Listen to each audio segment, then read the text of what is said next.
Playing some Grixis Shadow today. This is a deck that we were obviously messing a lot with pre-Lurrus banning, and is one that I was very quick to put Ledger Shredder in right after Ledger Shredder got printed. I was liking the deck a lot. I haven't really returned to it much lately, but it's actually become much more popular as of the last few weeks. So I've been wanting to circle back to it for a little while. I feel like it's a good day to do so, where the last like 2 nights I've just been like mad scientist mode with the Celestia decks, and I feel like they're very close, but I just want to play like a few more matches off stream, and probably on Friday play the Celestia decks, and then take tomorrow off to do some more playtesting slash grinding for the limited token. That being said, you know, Tron is definitely on the up and up again, and you have, you know, terrible Tron matchup, but you're gonna have a bad matchup no matter what. Also, I would probably take the food deck. Speaking of Tron decks, we're up against Urza's Bind Expedition map with a Jegantha companion. I feel like I should be able to play Channeler turn 1, assuming they're gonna use their mana to crack the map turn 2, and we can go hopefully Channeler Thoughtseize, slow them down enough to don't Chalice of the Void me. Just main phase Warping Whale is pretty interesting. Definitely not a matchup you want to be on the draw of, though. Is it Esper Food bad versus Murktide? That has not been my experience. We beat it in our trophy run yesterday. I think that the matchup is very close, but I think I would give the slight edge to Esper Food, or at the very least I definitely like beat it a lot more than I lose to it.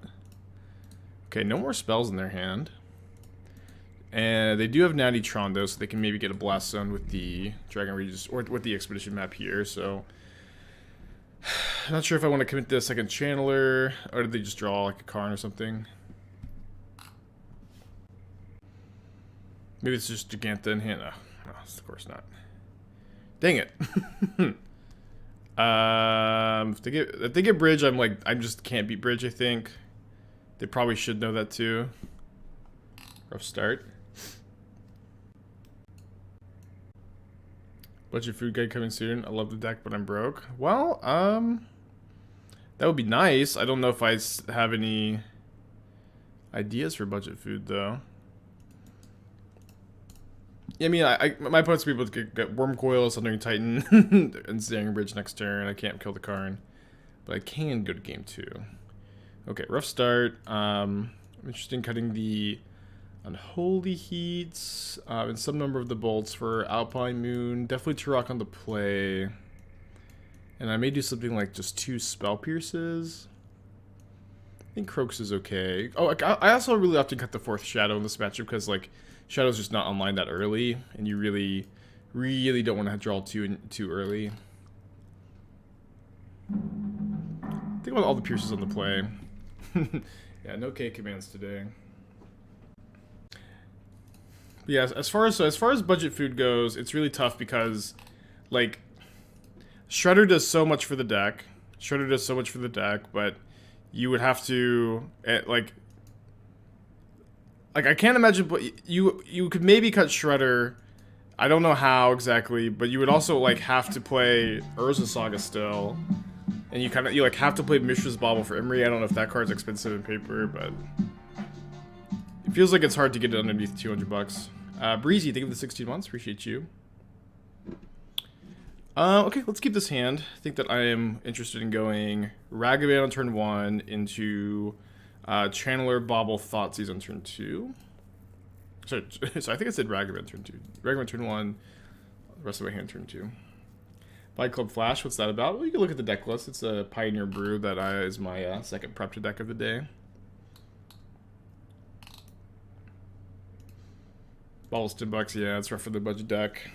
It's doable, like, you know, you get a couple cards like that, but then it's like, you have the Sagas, and then the Baubles, and then that's just like your whole budget. The Shadow Spear is like pretty expensive too, I think.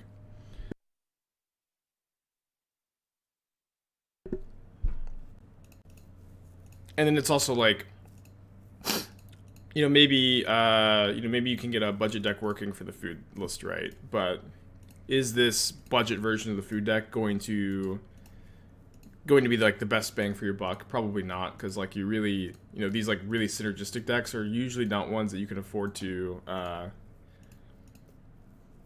skimp on synergies, Alright, Nattytron with a Karn, a Wormcoil, an Ugin, and an Ulamog. I think I need to take the Wormcoil. And then I only have 4 cards in my yard, so I should, I think, Ancient Stirrings, put any card in my graveyard. Although I guess I could have kept that. So that I can escape the Kroxa next turn. And maybe I'll draw Alpine Moon. Oh, maybe I'll draw Tourach. That's pretty interesting. Wixpilty for the 9 months. Appreciate you.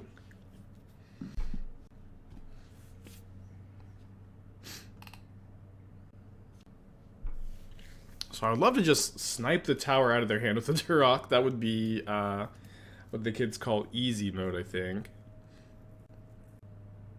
So you have Fearless running 3 DOC, 4 Shredder, and a Kaito side. The Kaito on the side is fine, but it's really only good against blue-white control, and I think it's probably not something you're super incentivized to play.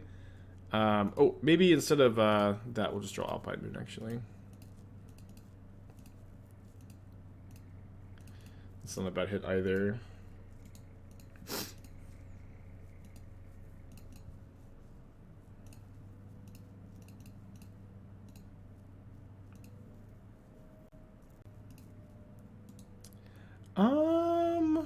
We can keep a Thoughtseize.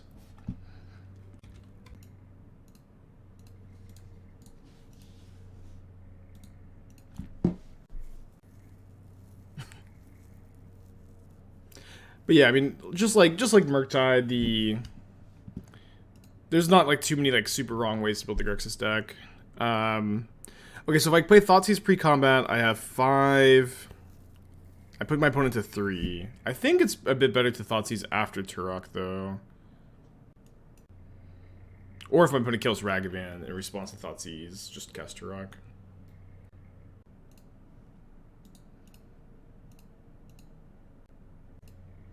Okay, unfortunately can't cast that Ugin. We did give our opponent green mana, so if they have Veil, they have Veil. They don't have as an Urza's Mine or a Karn Liberated anymore. Nor an Ugin. Okay. Looks like game 2 is wrapped up in our favor, and then it is like the hard thing is definitely winning game 3 on the draw. that is the tricky part of this matchup. So we'll see if we maybe want to change anything post board, but I don't think too much is going to change. The Spell Pierces definitely get a lot worse on the draw because you can't hit like Star Sphere map. So I think it could be okay to play like some number of Lightning Bolts instead and hope that Lightning Bolts can close out some games. Spell Pierce still hits Someone Scrying, can still hit like Ugin. Congrats to Constrictor last game. I can see last round. I did. I played it out. I lost a pretty close one to Boris Rogue. Not that it was like really for anything. Yeah, I think I'll play 1 Spell Pierce, 2 Bolt on the draw. Lurrus is banned in Modern, yeah. Lurrus has been banned for a while now. I thought IOK was bad. I don't know who gave you... Oh, in this matchup, I think it's like... I don't know, it has its moments. It has its moments.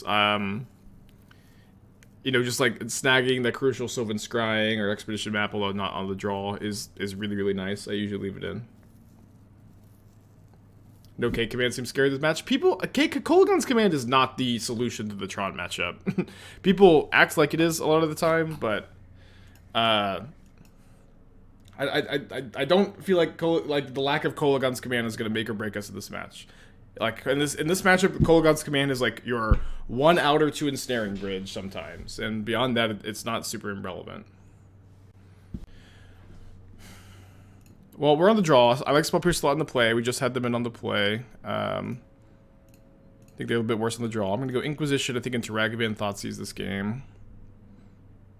And here we got the Sylvan Scrying, which is huge.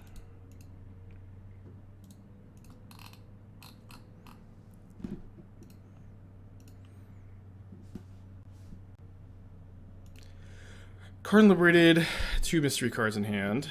Let's just go ahead and see if that mystery card is another tower. It is not. It's another mine and another Karn. So the Thoughtseize is not going to be super relevant at the time of this comment.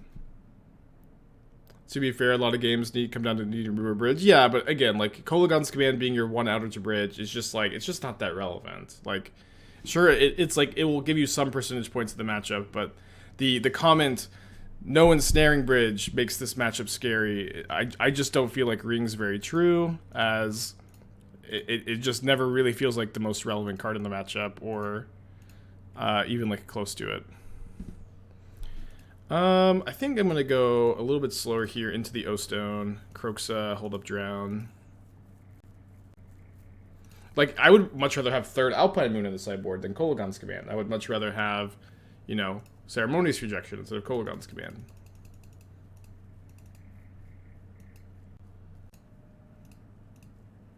So we can Kroxa them and get them out of cards in hand. Or we could just cast a Wormcoil. I think I'll play the 4 mana 6/6 instead of the 6 mana 6/6, especially because this one lets me hold up Drown in the Loch.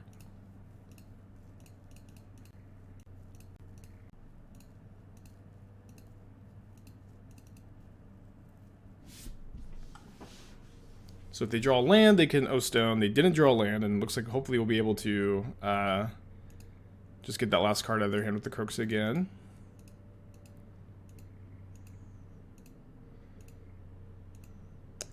And we hit a Karn, so their O-Stone is now turned off, which is gotta be game.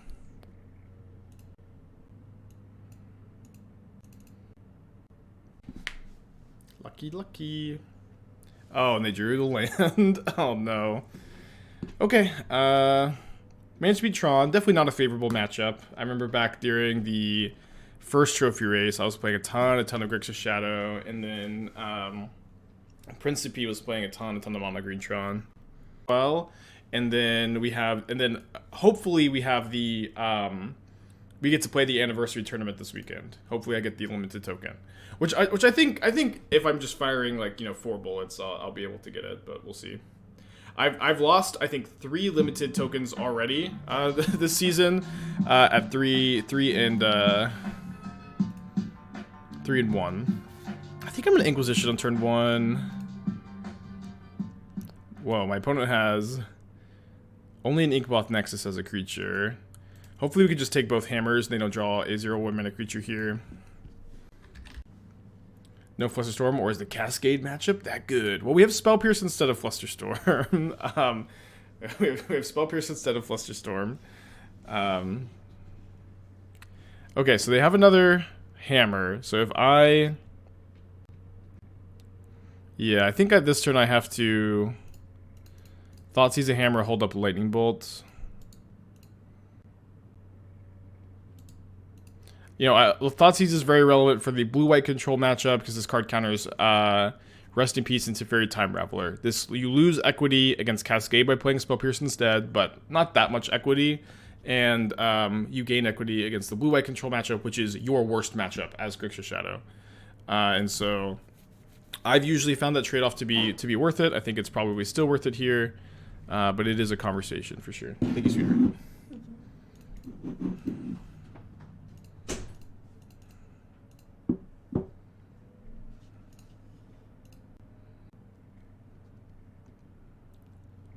Okay, so I'm pretty sure I'm just going to go Ragavan Shadow this turn.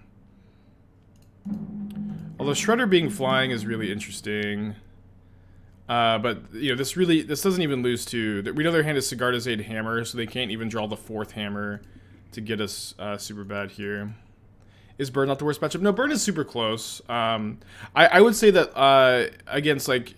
If your Burn opponent is playing super, super tight, then it starts to become, like, a bit of a problem. But I would say against like the average Burn player, the matchup's very close, and it's not one I really worry about. It's definitely blue-white control for Grixis Shadow, in my experience.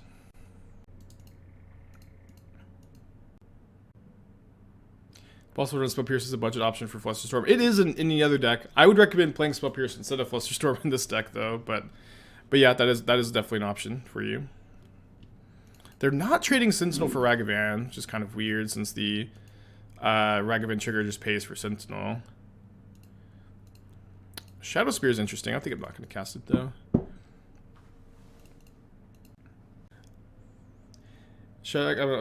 I'm always surprised when you say Shadow's a bad blue-white matchup. In my experience, Shadow is heavily favored, but you do often say red-black has a good blue-white matchup, and Shadowless has a lot of cards in common.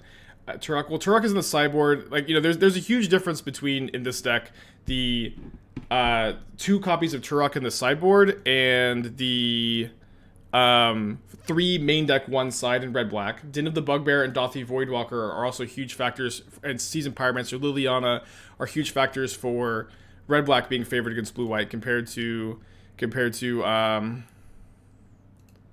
this version.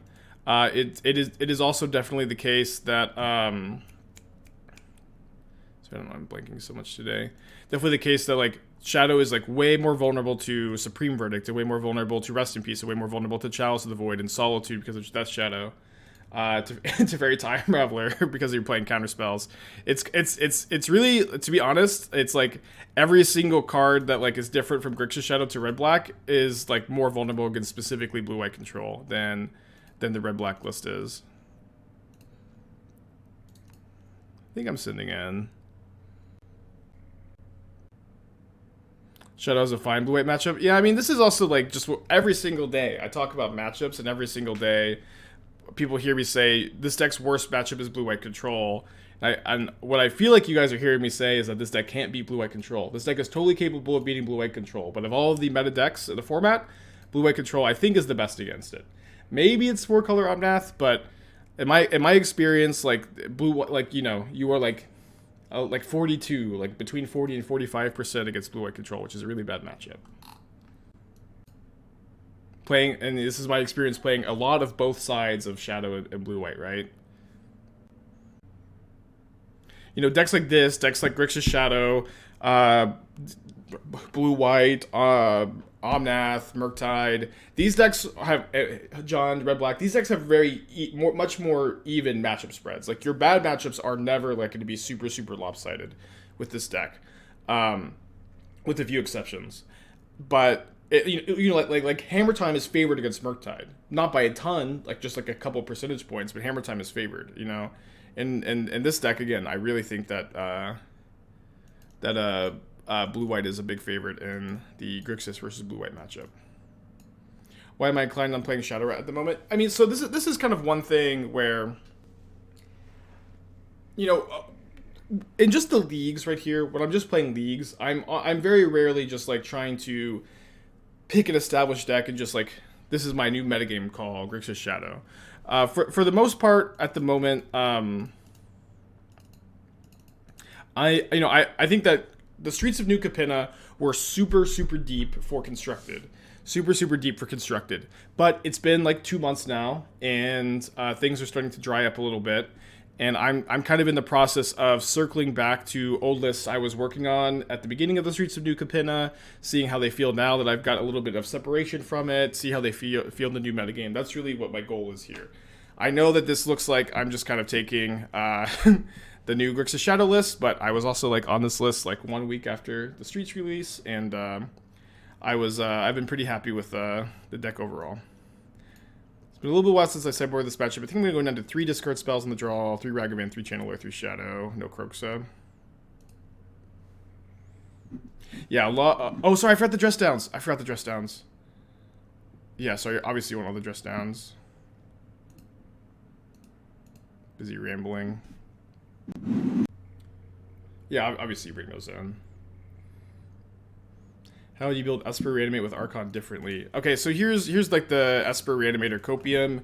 The Ephemerate version is the best version.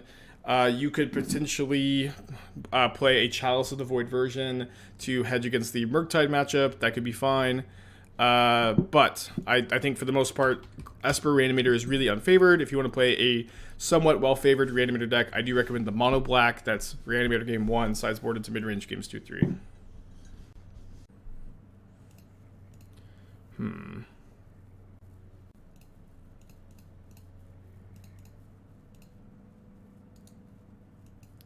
Okay, I'll keep the Shredder, and then keep the Bauble too. I feel like Ragavan is not suited to this match. Yeah, this is a super common opinion also that Ragavan is bad against Hammer Time. But the reality is Hammer Time's best start against you, especially on the play, is a turn 1 Esper Sentinel. And, do they have Hammer? They do have Hammer. Fuck. So I guess I'm chumping this turn. Their best start against you is a turn 1 Esper Sentinel. So I think I'm going Bauble myself. Another Shredder on top. Shuffle Inquisition Alpine Moon. Oh my god, named Alpine Moon with Alpine Moon! Oh my gosh. Oh no. Sorry. Streaming is hard, chat. Streaming is really hard. Like, I'm trying to give a lecture on, like, Ragavan versus Hammer Time, and I'm trying to play also. Streaming is... You think I'd be better at it by now, but it's tough, dude. It's tough sometimes. It's harder than it looks, alright? It's harder than it looks. You'd think I'd be better at it. So I'm gonna blow up my own Alpine Moon instead. How long my work days? It's like, you know, most of the day, all day. But again, like, when your opponent has turn 1 Sentinel, you really want turn 1 Ragavan, and at the very least, it's going to be a 1-for-1 in a matchup that you like 1-for-1s in.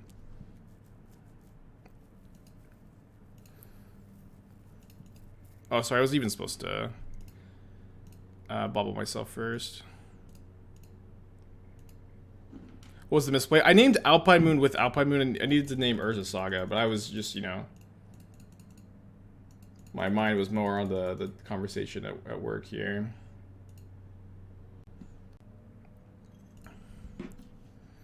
My opponent says, let's pretend it names Saga. My opponent is the hero we don't deserve, huh? The hero we don't deserve. Wait, although they didn't fail to find. But thinning their deck of the Ginger Brute. Gaining 3 life, alright.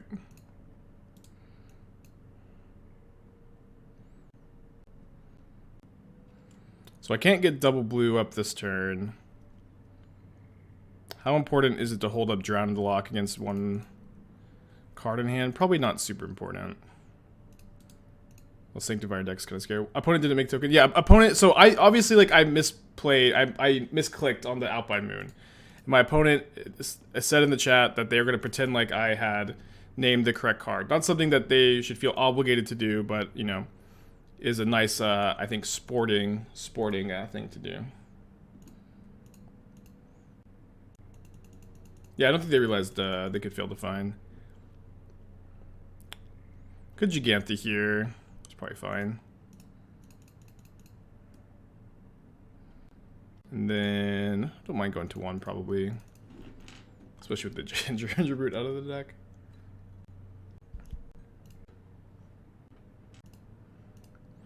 Yeah, I think in paper you probably can't name Alpine Moon, but, you know. It happens. It happens. Okay, let's go Lightning Bolt first. See if my opponent does anything.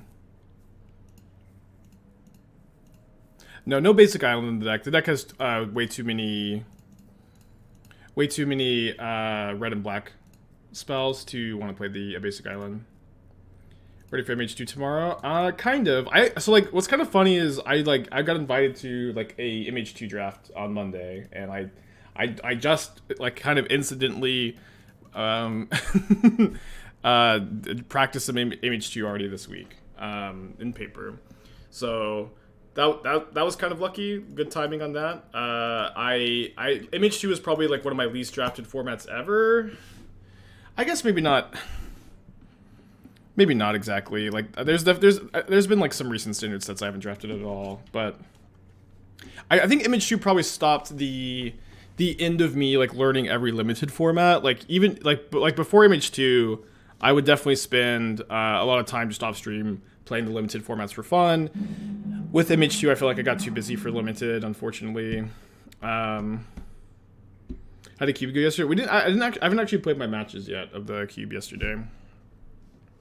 Opponent got a reality chip. I definitely feel like I need to play the Shadow this turn.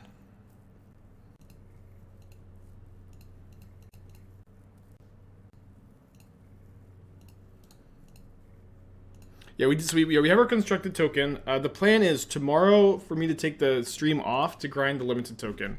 Although I guess if I get it in like the first bullet, maybe I'll do like a later afternoon stream or something. So okay, their hand is chip mystery card, but they just have they get Shadow Spear, but they just have to chump block with the chip. Why didn't hold fetch to connive it away? It was off of Expressive Iteration. You can't put both cards from Expressive Iteration in your hand. One of them has to go to play.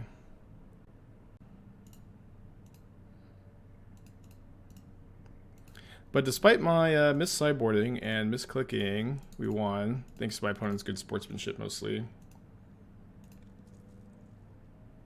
And we are 2-0.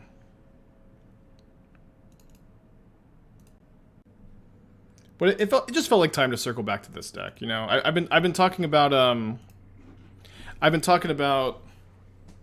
how like when set releases, you know, as long as I'm like in Brewers mode, I try to stay there for as long as possible. You know, and this was a deck, I know it's like somewhat stock now, but I was, you know, playing with Shredders in Shadow, like, you know, week of set release, and it just feels like time for me to circle back here.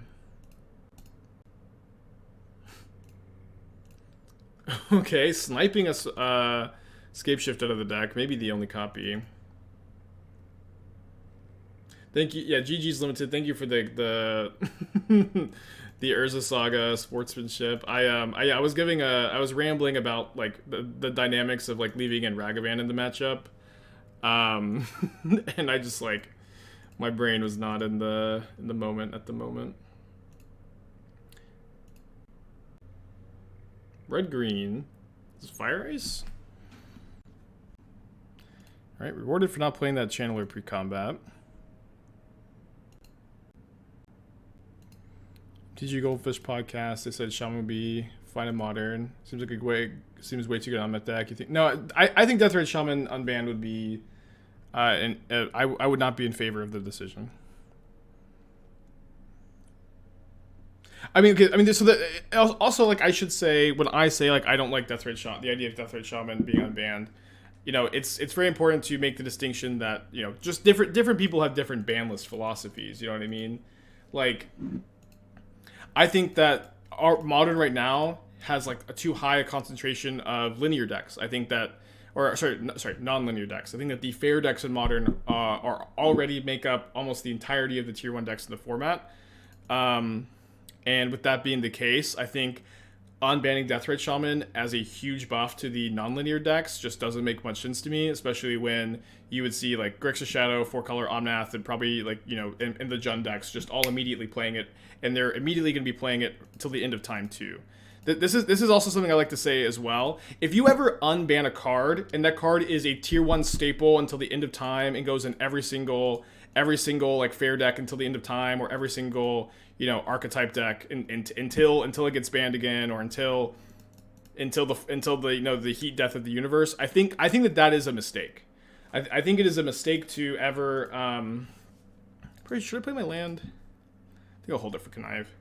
I think if you ever unban a card, and that card is a tier 1 card until the end of time, and it always is in the format, it's always a 4 of in a tier 1 modern deck, you've made a mistake. I think that was a mistake to unban a card like that. And I think it's very lukewarm take to say that that Death Red Shaman would be a 4 of in probably every top 8 until the end of time. The card would be immediately an archetype staple in like 3 different archetypes, and would never ever go away, and would be really obnoxious, and would I think just be overall bad for the format. And so that's my philosophy, right? Some people have the philosophy that if a card is not going to destroy the format, it can be unbanned. And that's, you know, that is your opinion, but it's not my opinion.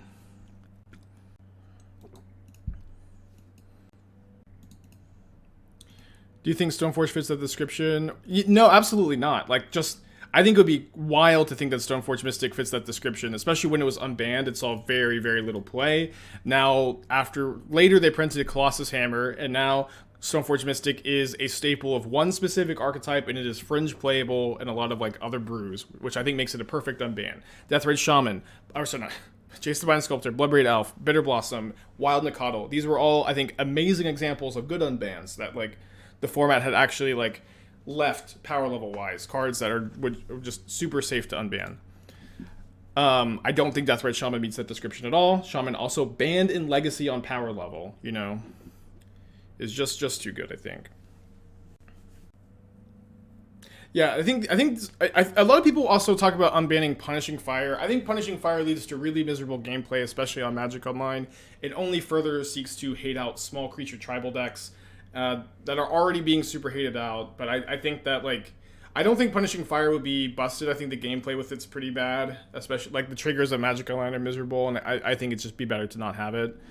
Although I don't feel super passionate about that card one way or another. The only card I think probably could be unbanned really safely is a Bridge from Below.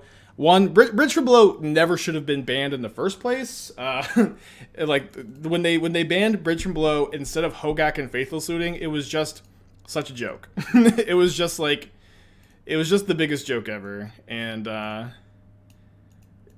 like, Bridge from Below never should have gone in the first place. And I think it would be good to unban it.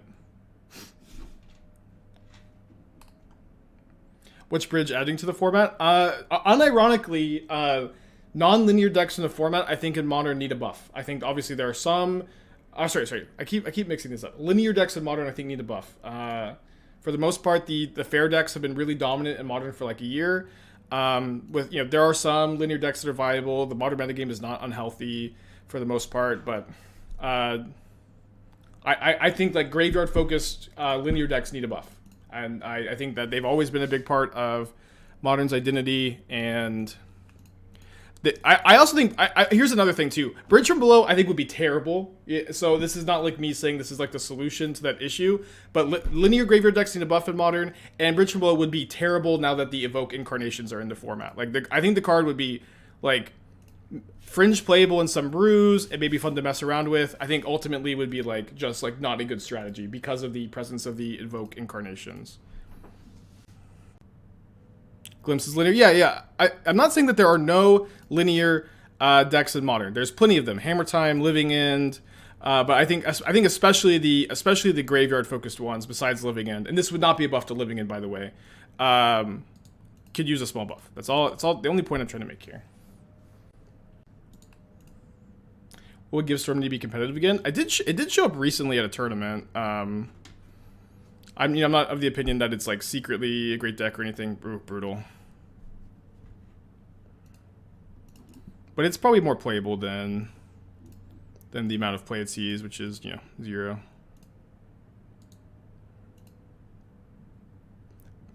No turn 3 Tourach. Well, I get turn 3 Tourach if I keep the Ragavan, and I think I wanted the card here. Am I saying unban Faithless Looting? I'm not saying unban Faithless Looting. Again, it's the same point, though. Like, Faithless Looting and Bridge from Below are very different, where if you unban Bridge from Below, it's probably, like, just completely unplayable in the format and is, like, a small buff to linear graveyard decks, and, you know, maybe enables, like, a couple of different archetypes to be a little bit more competitive and unlikely to be warping the metagame at all. And then when you compare that to Faithless Looting, if Faithless Looting is unbanned, it is immediately the best card in Modern. It would be better than Deathrite Shaman if it was unbanned, in my opinion. I think if you unban Faithless Looting right now, it is immediately the best card in Modern. And I think if you unban a card and it's immediately the best card, or like top 8 cards, and it stays best card in the format forever, you've made a mistake. Think Careful City be more fair card to Faithless Looting. I think that there's a lot of design space between 1 mana, draw 2, discard 2, and Faithless Salvaging, Faithful Mending. I think you can print 1 mana, discard 1, or draw 1, discard 1, flashback for 3. I think, you know, there's a lot of design space in between. So I'm going to cast this Thoughtseize to grow the Shadow. Hold the Spell Pierce. 6. No, I'll discard the Spell Pierce so that I have just that lethal next turn. Think they'll print Faithless Looting without the flashback. Faithless Looting without the flashback would immediately be like one of the best cards in the format. Again, there is design space between 1 mana, draw 2, discard 2, which is too good for Modern, and then the current discard enablers we have. Faithful Salvaging, Faithful Mending. We need something in between. We need like 1 mana, draw 1, discard 1, flashback for 3 is something I've been liked. Maybe like red on the front, blue on the back. There's plenty of design space. There's like draw 1, discard 2. There's a lot of cards that are in between the power level that would be way more appropriate. But people and the reason you want Faithless Looting is because it is the best card. It would immediately be the best card in the format. Is why you want it, because you know how good it's going to be.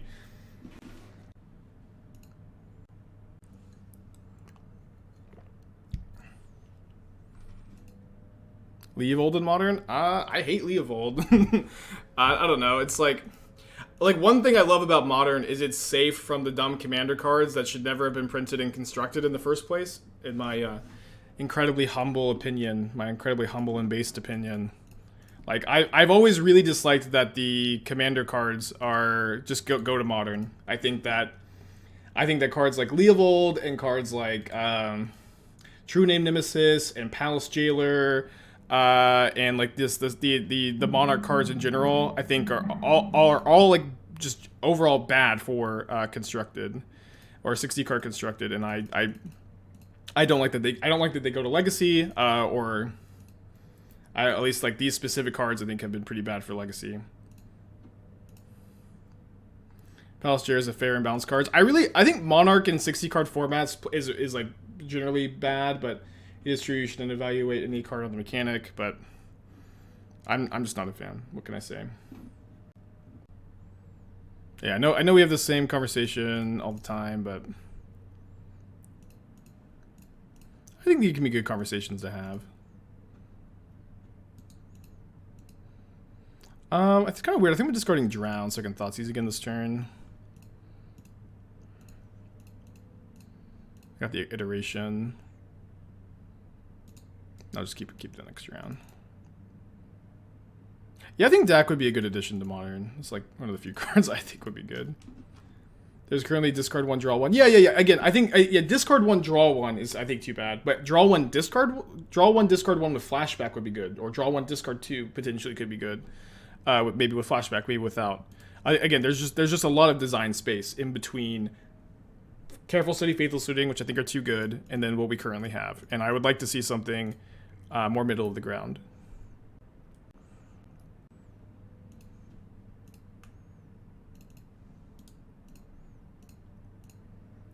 Go, Shredder, go. Do you think Shredder is good for Modern Pioneer? I think so. I think the card is like pretty well designed overall. It's very powerful, but you know, at the end of the day, it is a 2-mana creature. I like that it enables consistency, enables like fun graveyard power synergies. I think the card is very well designed, but I'm also maybe a bit biased. It's kind of hard to tap out for Tourach this game. I think I'll probably just go hand, bottom, exile.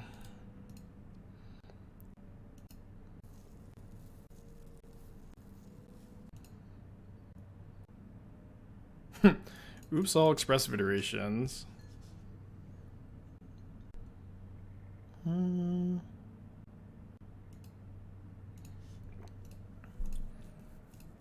tap the Mountain because it can't cast the Drown.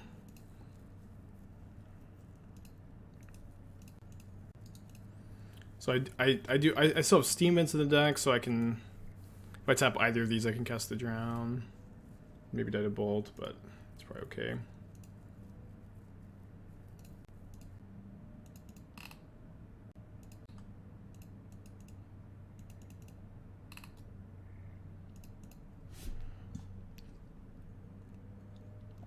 I don't like going to 3 in this matchup. I don't either, but I mean, presenting lethal next turn is pretty nice, especially when we know one of their 3 cards is a land.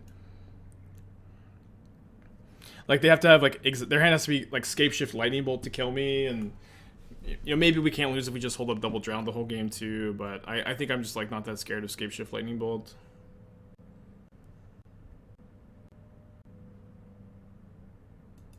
No way. Am I supposed to counter the ice? I think I'm not supposed to counter the ice and die to bolt. Yeah, I mean, yeah. Dude, ice my landscape shift would be an awesome win. Selindi Vision. Okay, I don't think that gets me.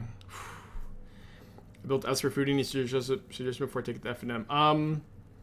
I believe I'm updating it for Channel Fireball this week, or that may be next week. But there is a Dimir version deck guide which has a lot of the same ideas of the Esper version. It's just it is the Esper deck with a different sideboard plan, or the Dimir version is there's the same main deck with like different mana base and different sideboard plan. So I would recommend like looking at that guide on CFB Pro if you have the time and $5.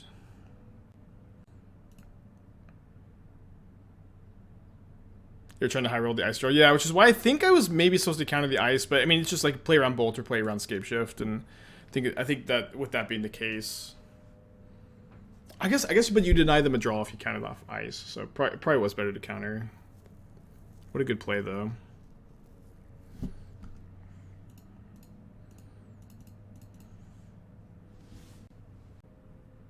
Okay, 3-0. Despite not playing perfect, huh? But yeah, I prefer to put into work off stream so that when you come here, you know I've spent time to be able to answer your questions and be able to give you good knowledge and good insights. That's what I like to do. More scape shift, huh? Pretty sure I'm taking the Ren. You like Grixis better than Mardu Shadow? I think it's close. I think probably yes for Grixis, but I think Mardu's like a little underexplored. Yeah, but this weekend, the tournament is MH2 sealed, so I'm like a little nervous too about streaming like a limited tournament. I don't think I've ever done that before, but it would be a cool tournament to stream.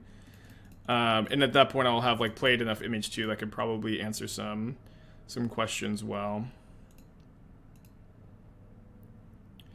No, I mean, I don't hate any other content creators who do play things like that. Obviously, just everybody does their own different thing. But this is, what I'm comfortable with as a streamer. And this is, what I like to do. This is like the content I like to put out. But this is not me disparaging anybody else and how they like to approach it.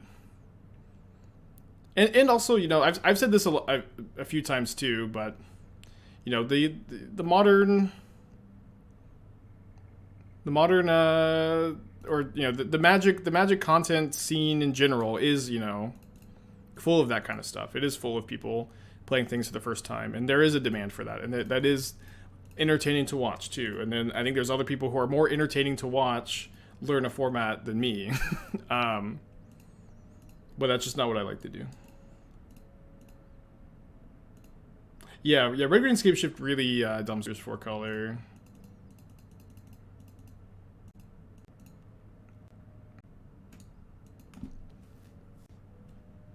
Tried Body Launderer. It's an interesting card. I haven't really found a good shell for it. Why is Rhino seeing little play? Rhinos have been seeing little play for a long time. Like many decks in Modern, it is more powerful than the amount of play it sees. I think there's a combination of reasons why it's seeing little play, but to be honest, a big part of the reason is I think a lot of the pilots have mastered it at this point, and then they'll be down to play it in weekend tournaments, and they just aren't that interested in playing Rhinos in leagues. How does Amulet do against 4-color? I'm of the opinion that Amulet is favored in the matchup. A lot of 4-color pilots are of the opinion that they're favored. I'm not 100% sure. That being said, I think in open deck list it's really close, and I think in closed deck list it's favored for Titan. Where game 1 for Kroxa would be really nice here, but I need to hold up the drown. Game 1 for Omnath, their deck has a huge range of hands that is just has no relevant interaction against Titan and a really slow clock. And without the informed decision to mulligan to interaction against Titan game 1, I think that 4-color is a huge underdog game 1, and I don't think they gain enough equity in sideboard games to be favored post board. That's my evaluation. I could be wrong because I admittedly haven't played very much of like either side of the matchup. But that, again, that's just my evaluation.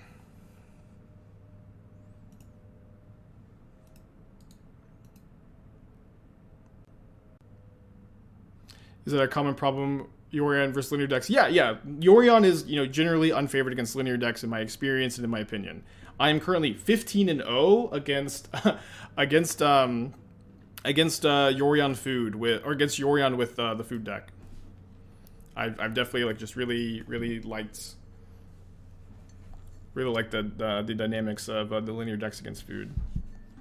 Omnath sucks versus Hammer. I actually highly disagree. I think Omnath is actually very favored against Hammer. I would say Omnath preys on blue-white control, Hammer, Murktide, mid-range decks, Grixis Shadow. And then also does have tools for every other matchup, but because they're 80 cards, they, I think, have a hard enough time finding their effective interaction in a lot of matchups. I guess I should have held the Mire to connive away. I was thinking that I was going to put Jegantha in my hand and connive away and hold up Drown, but I am a mana short, actually. I'm going to play specific on Murktide or the 4-color deck in general plays on Murktide. When I say Omnath, I'm talking about the 4-color deck. It's 4-color Omnath. They are the same thing in my mind.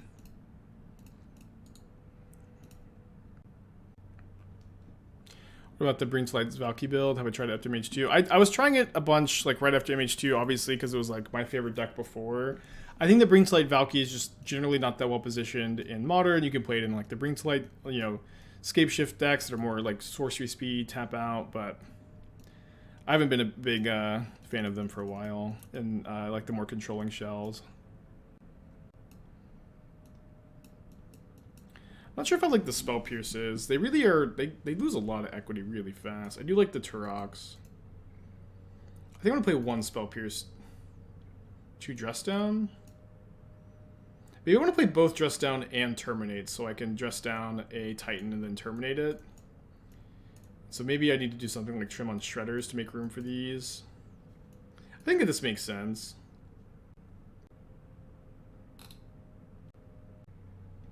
I play with Shift Dress Down's good. Good to hear, good to hear. I think this is the first time I've played this matchup, or at least in a long time. Yeah, you just missed the Grixis Pump Spell deck, but we'll maybe play it again a little bit later. I'm gonna bring the standing desk down. I think a second Shredder over Kroxa. I really liked Kroxa in these matchups. I think the discard's really relevant, but I don't think that that's like a horrible analysis. Shredder's also like a lot worse than the draw too, where it's gonna be kind of hard to tap out for. I was gonna write a book. What would it be on? I have actually aspirations to write a fantasy novel. I have I have like hundreds of pages written actually, but I guess I'd be pretty far from like a real first draft. It was going into this year is actually a really big goal of mine to like I actually get like a first draft of a novel done, but with the whole house stuff, like all of the free time that I was spending writing has kind of got funneled into the house stuff. Although things are settling down over here, so hopefully I can find some time to dive into that some. I think Ragavan's the best threat in this matchup. I want to cut any Ragavans. Brandon Sanderson. No, I'm not familiar with Sanderson. I that is one thing too. I really need to read more. I really need to read more. Where for a long time my issue was that I was reading a lot and I wasn't writing enough, and now I write. It's very different. It's very different from the kind of writing I do for Channel Fireball, right? But now I am writing,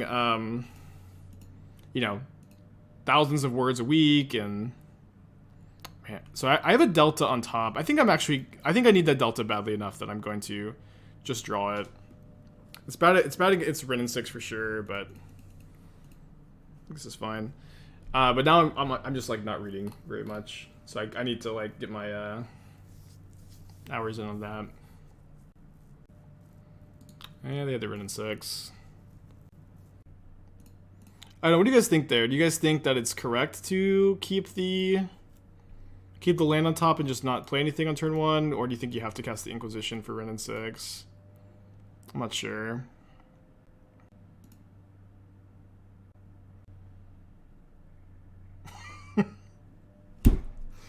Fuck.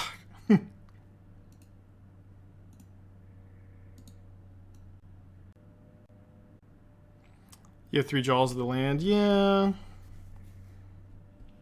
Definitely pretty bad against my opponent's only spell being freaking Ren and 6, though. Golly.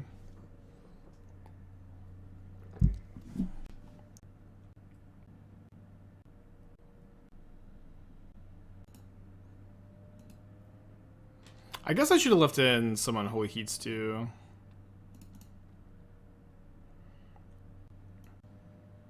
So I got down to 14. Thoughtseize makes my shadow a 1/1, which is pretty unideal. But I think I'm gonna go Channeler, Thoughtseize, and hope to get Delirium, which I do get. Okay, and then I think with my opponent having 2 copies of Dwarven Mine, I'm just gonna play the Ragavan. This Ragavan is useless to me. I will be happy enough to trade it for 1 loyalty on the Ren and 6 or a Dwarven Mine token. Kurt, through the 3 months, appreciate you. IDK, if you're bobbling yourself specifically for land, if you need to IDK, you should just bobble opponent. Well, I think so. Like, I really like bobbling myself first there, because if it's not a land, then it's like really easy. Fetch, bobble them, Inquisition, and if it is a land, then you get to keep the land on top. Is kind of my thinking there. Okay, so I think I'm just supposed to attack them. Alpine Moon named Valakut, hold up, drown, and dress down. Then I would keep a fetch land on top. Would I keep it? I think I'd keep another Channeler too, actually. Still keeps the shadow kind of stranded in my hand for now, but because I can just very likely go Channeler, hold up 2-drop, I think that's correct. Shelter Thicket's so good. Broken card.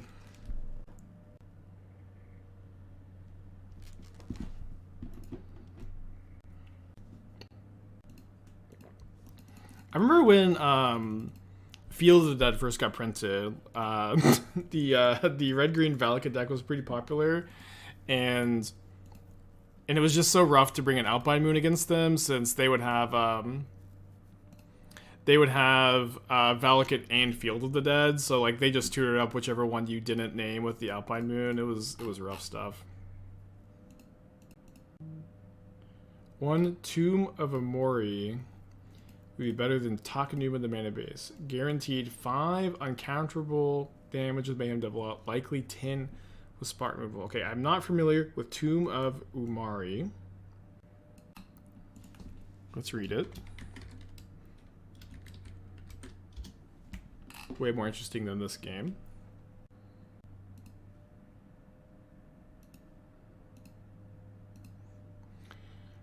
Legendary land, tap for black. Tomb deals 1 damage to you if you don't control an ogre. Black, 2, sacrifice all lands you control.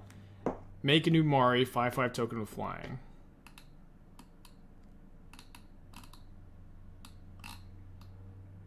Wow.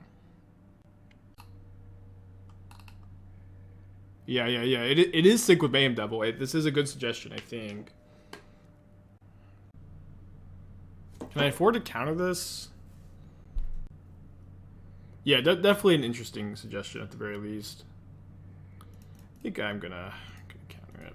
Well, I mean, my shadow's like kind of blanked by these tokens anyways. I just have a 3-turn clock. You know what? I think I'll just let go. Protects my channelers from a bolt. I've got a 3-turn clock here. Shadow does not increase my clock here. Yeah, I just don't counter it. Yeah, it's an awesome suggestion. I think it's very cool.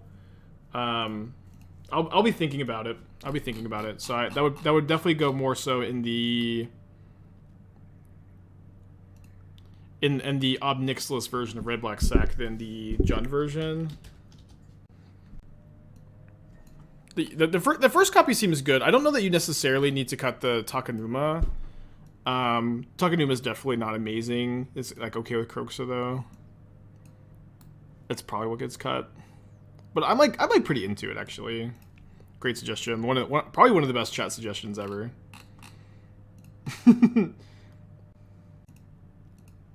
Like I'm not sure that it's like necessarily making the deck or whatever, but you know, it doesn't have to make the deck to be a great suggestion. Better than Crackdown console. That was also a very good one. We've had some amazing chat suggestions over the years for sure. I think Dress Down in Shadow was initially a chat suggestion too. Slapcaster 11 months, appreciate you.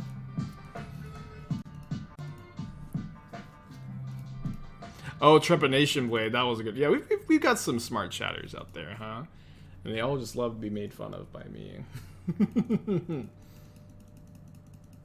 Zeranorb? Well, what's nice about this is like it's just like taps for mana and is a land, right? And it's also gonna be like, you know, just big surprise too with the Mayhem Devil. Yeah, this is very cool. It probably doesn't come up that often, and the fact that this does ping you is like pretty relevant against burn and stuff. Like you probably cited out against burn. That's okay. Okay, so we 5-0'd our last Modern League on stream with the food deck. Let's see if we also 5-0 with the Shadow. I think I speak for all chatters when we say we want more Vintage Cube. I think you speak for like 80% of the chatters. Uh-oh, Yorion, the Trophy Gatekeeper. And we're on a mulligan. But I do think we can keep this hand. I think with the basic mountain I put back Drown. And this is a pretty common opening hand against Yorion. And most players will lead, I think, on Ragavan turn 1, trying to maximize their aggression against the Yorion deck. But in this hand, if you lead on Ragavan and your opponent pings your Ragavan, you lose the game. So what I like to do usually is play Dragon Rage's Channeler instead. And then if they ping the Channeler, I get to kill the Wrenn and 6 with the dashed Ragavan.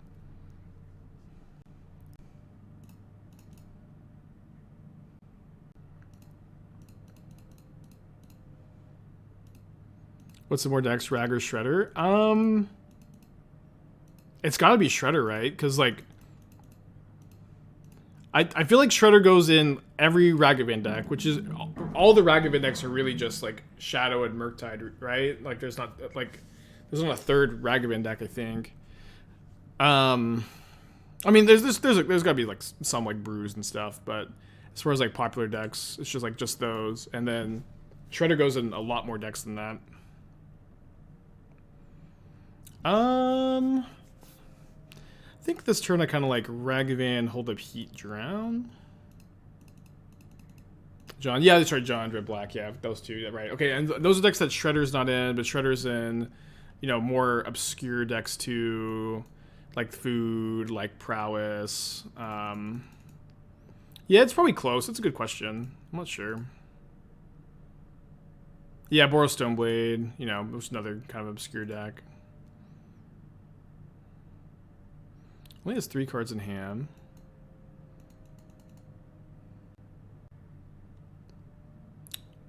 Ledger's 17%, Ragavan's 15%. Yeah, it's people always act like MTG Goldfish is the Bible, but reality is that their data is, you know, kind of by nature, you know, incomplete. Not that it's a bad resource, but it's just not a perfect representation either. Have another Ice Fang? That'd be pretty good. Yeah, that's pretty good.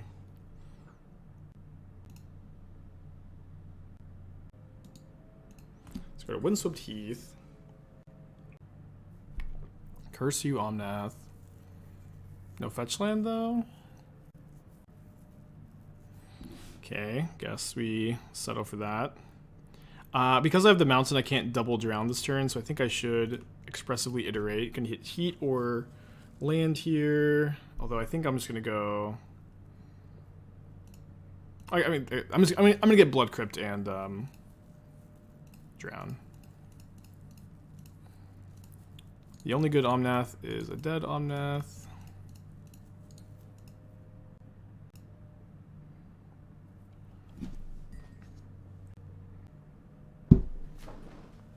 Dude, I've never seen Fable of the Mirror Breaker in Omnath before.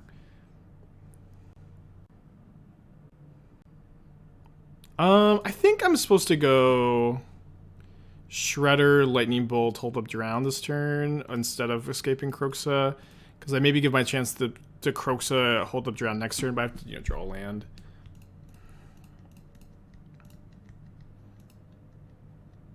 Is this the Vivian list? I don't know that Fable plays Vivian.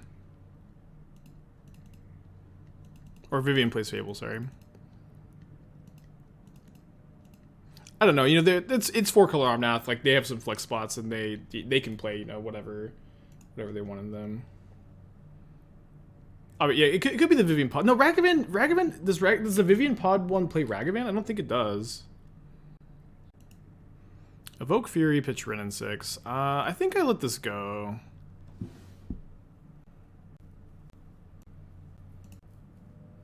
Because if they're evoking, they very likely have a good follow-up that I may need to counter. Yeah, like that. Okay, so top card is a land. We get to escape Kroxa, Hold Up Drown, which would be amazing. Just escaping Kroxa would also be fine. Get them out of cards in hand. Okay, just escape Kroxa then. Red, black, red, black. Red, the blood of angry men. Black, my world if she's not there. Red, the color of desire. Black, the color of despair. Alright, Ephemerate, good last card for them to have. Kind of surprised they didn't Ephemerate the Fury, but they probably read that I had something.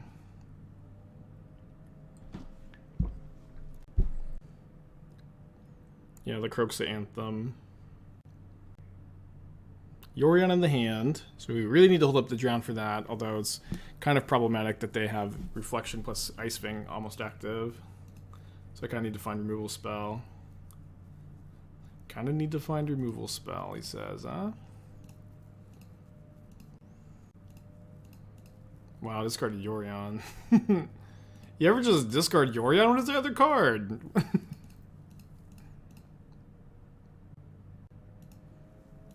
Well, I'm not going to be given the gift of Swamp Inquisition and not take it here. They kept... Oh, they didn't want to die to Bolt. Ah, I see, they didn't want to die to Bolt. I would have died to Bolt every single time there.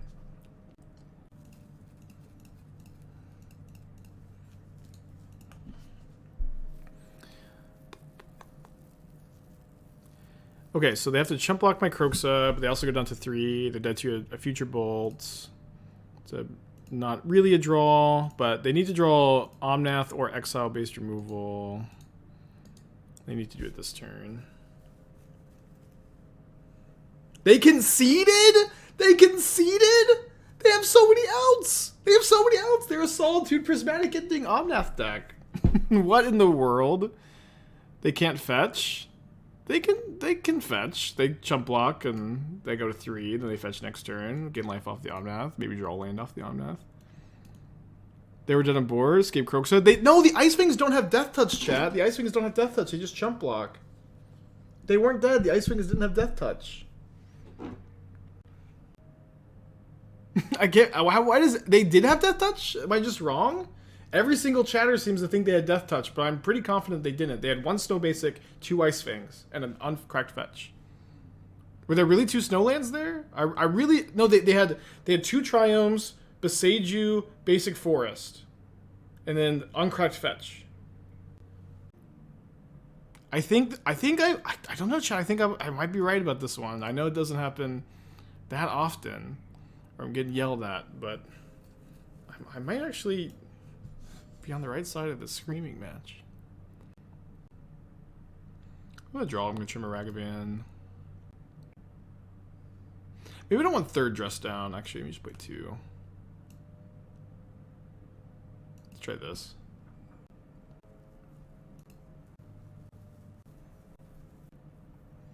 Okay, keep this in. We put back the dress down. Icewing 1, Snowland, and 1 Snow Basic off the fetch is 3 Snow Permanents. Okay, yeah, I guess that's the confusion here. Like, my opponent does not want their Icewings to have Death Touch, because if they do give it Death Touch, they lose the game. But my opponent was also like totally capable of... I think with them kind of flooded, I should take the Fable. My opponent is totally capable of course, just chump blocking, and then they have plenty of outs there, right? So unless I'm missing something, which maybe I am.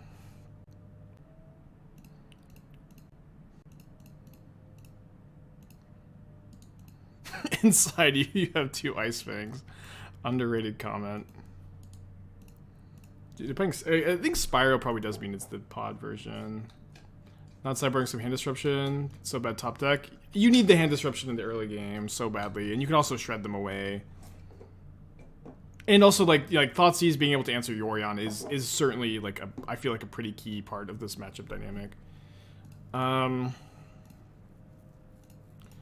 think I'm gonna value the treasure off Ragavan pretty highly, so that I can try to kick a Tourach next turn.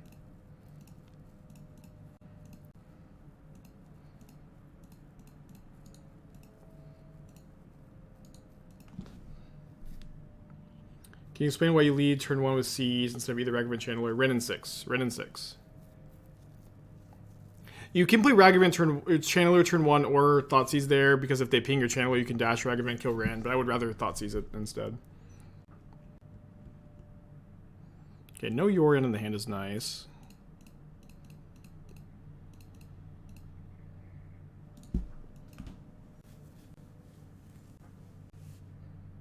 No! You stupid Veil of Summer.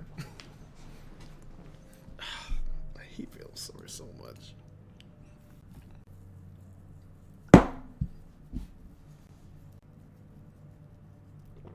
It's always been like such a dagger in my side that the that the Omnath deck plays Veil of Summer, which helps them in this matchup, which I just feel like is a matchup they don't need the percentage points in. You know what I mean? Like I just don't know that this is where they need the percentage points. Man. It's like not good in the mirror. I like Veil of Summer is good against Murktide, Grixis Shadow, and like blue-white control, all of their best matchups. And like their deck is already like their sideboard is so taxed because they're a Yorion deck, and they just don't care. Okay, we take that one. We take that. Also, 1 Blood Chief's Thirst as a sideboard slot, 1 drop Dreadbore early game versus Win 6, so good late game. I would rather play a Pithing Needle if my goal was to sideboard against Ren and 6. Okay, so let's see if they chump block to save their Teferi. Okay. Does it have Death Touch? Does it have Death Touch? They're playing both Fable and Seasoned in their list, it seems.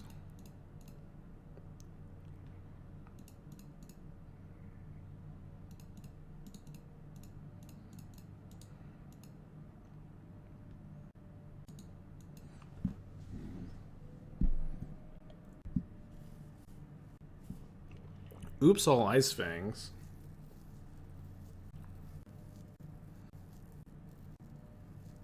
If you're required to pay an extra mana to draw the card, would be fair. I like that design. It's kind of maybe a bit confusing, but I like it. I also, if I could go back in time and erase Veil of Summer from the mainframe, I would, though. But would I advocate banning it? Of course not. Would I advocate going back in time and stopping it from ever existing? Yeah. Yeah. I feel like on the play, I'm like way more interested in Spell Pierce too. Maybe on the play, we can play like 2 Pierces over the IOKs.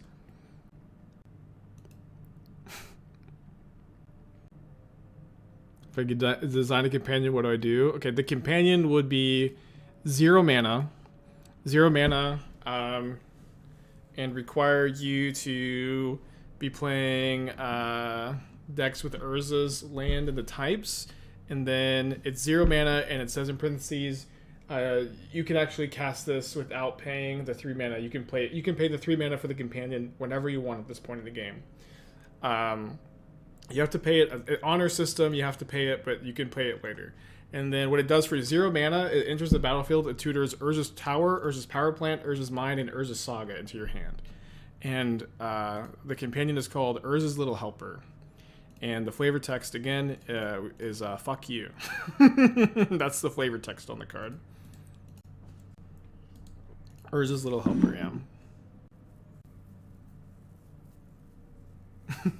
Yeah, my spoiler card for Brothers War. I kind of like we can either go Dress Down end of turn, untap Kroxa, but I think I'll just play the Shredder instead. Yeah, honor system. Opponent. Yeah. If your opponent concedes before you can pay the 3, then you'll have to pay it like a different game sometime later, I guess. It's very loose on when you have to pay for the when you have to pay for the companion tax. You have to pay it. You have to pay it at some point.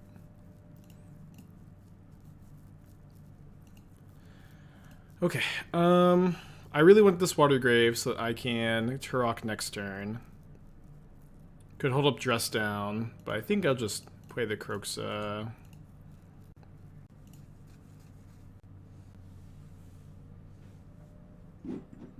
Oh, also, okay, and there's another line on text. This card cannot be banned. The other line of text is this card can never be banned. Some may disagree with the design, but it's just trying to keep people from changing the modern format all the time.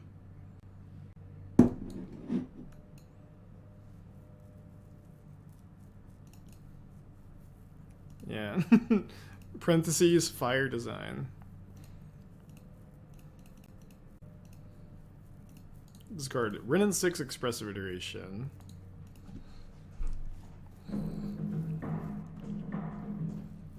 Shocks and Sacred Foundry. Red whites. Teferi the Fun Raveler. Bouncing Abundant Growth, replaying Abundant Growth. Would really love a way to make them discard a card here.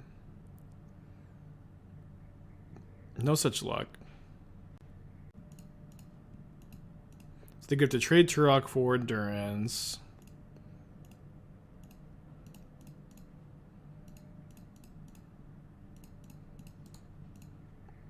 Made this play last game too. Hey, Tasha, how's it going? So we're probably losing our Shadow if they're gonna get rid of my DRC there.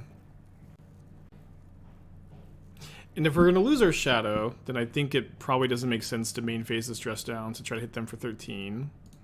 So I think I'll just send both at the Teferi. Is there almost always a right order for the sack? In effect, the sack Kroxa? Yeah, I mean you always want the trigger to happen before you evoke, but it matters until it doesn't. Where, come on, opponent, please. Like it doesn't come up that often, but if you feel like it is relevant because your opponent might have like endurance or something, then you'll need to make sure you stack it correctly. In fact, like that's in the case of like stacking your Kroxa triggers correctly, where it's like technically always correct to do it one way, and there's like a few other examples, maybe I can't think of any off the cuff of my head. If you're playing paper Magic especially, where bluffs are way more relevant, if you know it doesn't matter which order you stack your Kroxa triggers in this specific spot, because like you're not playing anything else this turn and your opponent's tapped out or whatever, right? If you know you're not going to do anything else, then I actually think it's like correct to stack it the opposite way, because your opponent might think you'll make the same mistake later. You know what I mean?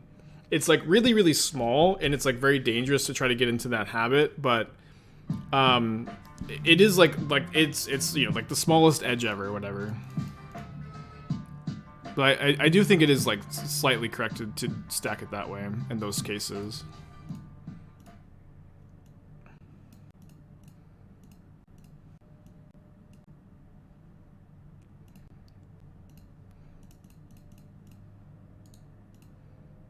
And it's like also like in those cases it's the smallest percentage points you could ever imagine too. it's like not super relevant. Dude, all the Ice Fangs. Blind Jegantha way too risky here. My opponent has Teferi the Time Raveler in play. They have Teferi the Time Raveler in play, so I can't cast the Dress down. So me buying Jegantha is not way too risky. Instead, it's literally free. And lets me connive the Jegantha away.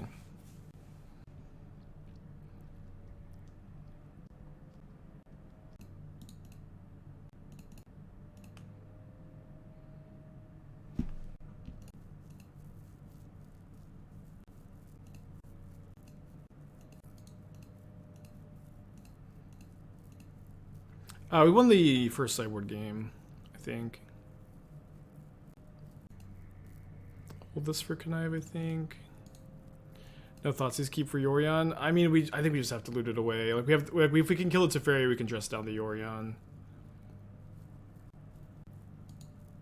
I'm still confused. You can name Alpine Moon with Alpine Moon. Don't blame me. Just trying to twist the dagger when being called out, huh? Twist the dagger.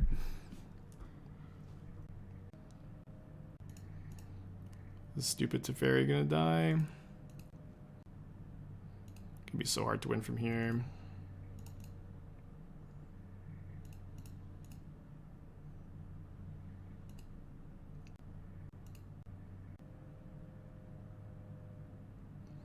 Couldn't the Ragavan be worthier as 2-mana connive enabler than attacking? No, my mana is really taxed. I don't think I'm that into that idea.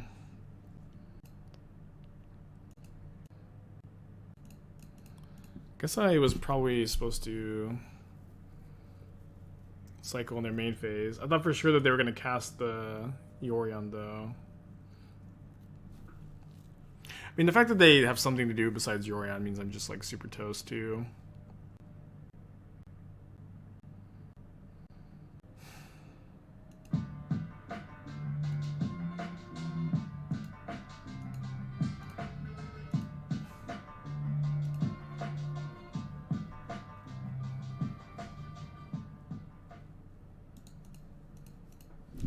Rough. All right, 4-1. Immigrant in 3 months. Good league overall. Rough match at the end there. Obviously, the matchup you wanna dodge.